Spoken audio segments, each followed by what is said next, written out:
Welcome to this brief introductory video from the ICGP about our software platform for the logs of learning in the hospital clinical placements. The ICGP plans to replace all paper-based logs with electronic records of learning supported by dedicated software, which is called ICGP EPA. EPA stands for Entrustable Professional Activity, a concept of curriculum mapping which is already used by several other training bodies in Ireland. The large curriculum of 1,700 learning outcomes for GP training has been made more manageable by the development of 18 areas of focus, which are the EPAs. The EPAs act as a bridge between the cases the trainee sees each day at work and the curriculum.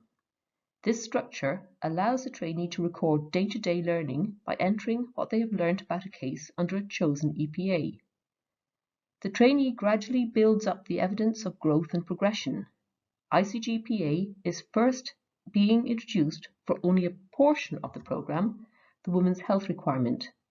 We will build on our learning from using EPAs in the women's health requirement to replace all learning logs in all clinical placements. Most hospital placements, except perhaps paediatrics, can be used for learning entries towards the women's health requirements. Paediatrics will likely be the next area of focus. Each learning entry must be completed with another person who is in a position to give useful feedback on the case which has just been managed by the trainee. To complete a learning entry, there are 3 choices to be made.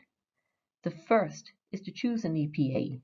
Here are some of the EPAs which can be chosen. The second choice is a tool with which to record the learning conversation.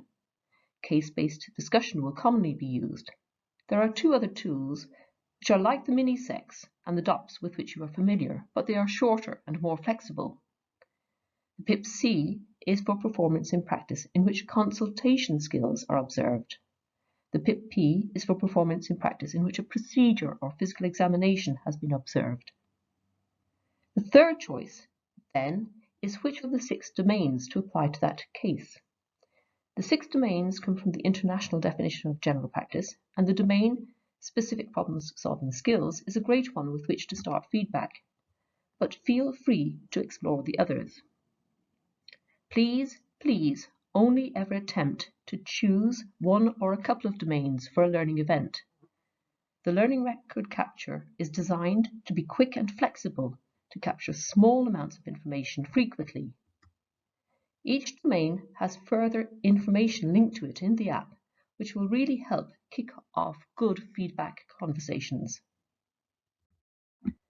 The person giving feedback can be the hospital consultant, but can also be another person with some expertise in the area, such as the registrar, a more experienced SHO, the ward sister, the hospital pharmacist, a physiotherapist, or CNM.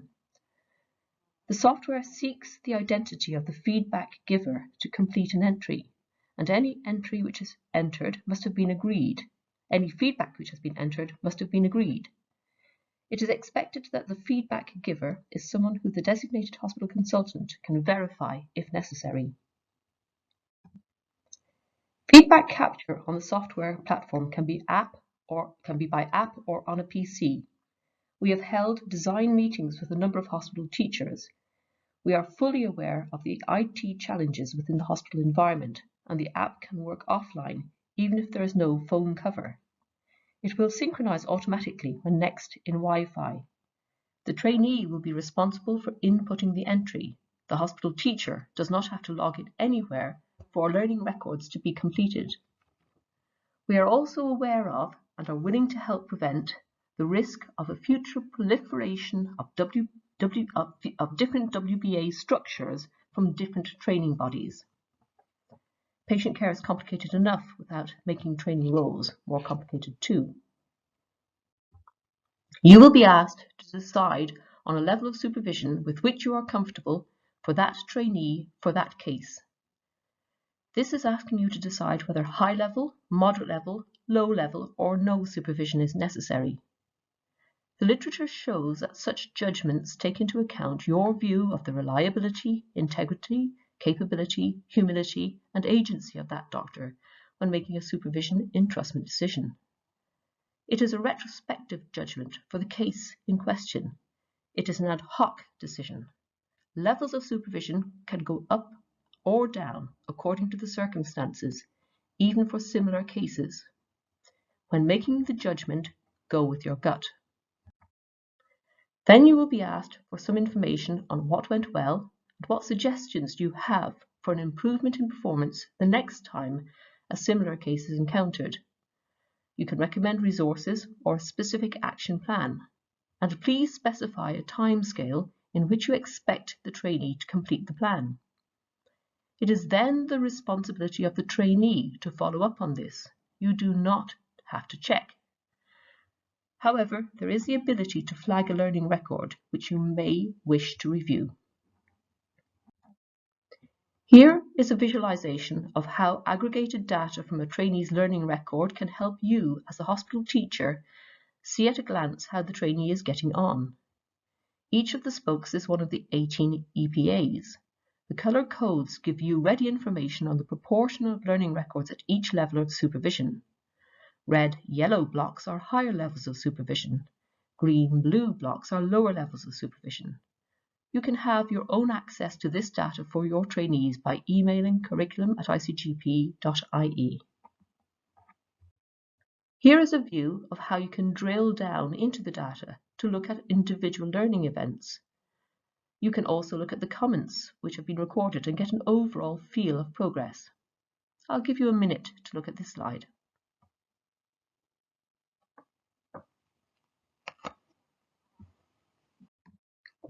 Both qualitative and quantitative data will be used in summative high-stakes reviews of the trainee portfolio to make progression decisions.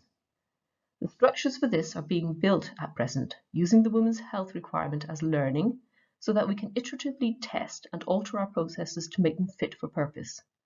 Hospital teachers have been tremendously supportive of formative assessment and guidance to our GP trainees, and we hope these developments will make that role easier for you. The role of hospital teachers in high-stakes summative assessment decisions is yet to be worked out. If you have particular views on this, we would love to hear from you. If so, please email curriculum@icgp.ie. There is a lot more guidance and information which is publicly available through the ICGP website. Go to www.icgp.ie